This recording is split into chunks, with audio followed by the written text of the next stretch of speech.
Hello, I'm Michael McCormack, owner of IP Time-Lapse Software. Our poster is Live Aurora Network.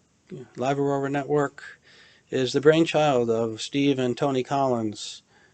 Steve and Tony wanted a better way to be alerted to the presence of Aurora, and they weren't satisfied with the apps currently available, and they decided to build their own network and Aurora Detection system.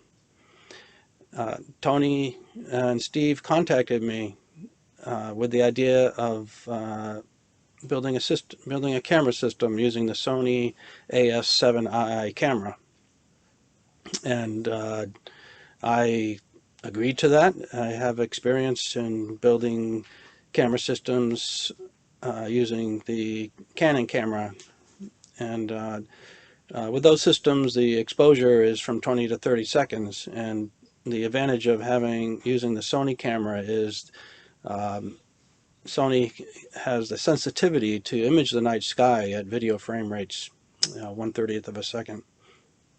If you refer to our poster at the top center, uh, our solution was to use the Sony A7II camera. Computer was an Intel NUC computer, solid state, small size, easy to fit into an enclosure. The control software is IP Time-Lapse Detection algorithm developed by IP Time-Lapse. And our power options were and are 12 volt DC, PoE, power over Ethernet, or 120 or 240 volts AC.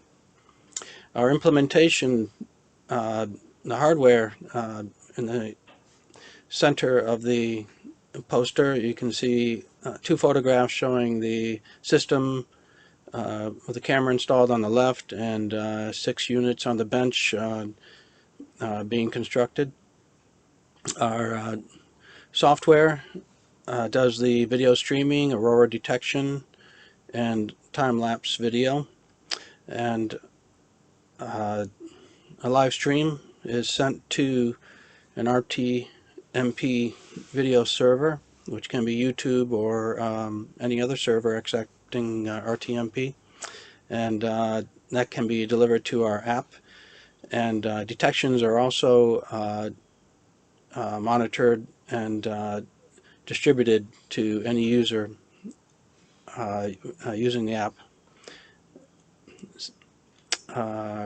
Our next block is down in the bottom center, deployment. So we've deployed 7 cameras. We have 1 camera in Norway, 5 in Iceland, and 1 in Alaska.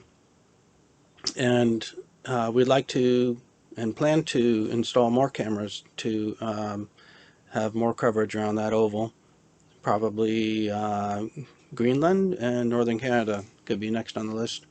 On the left side under deployment, you'll see one of the images from our Kirkjufell, Iceland, which is a beautiful spot on Iceland.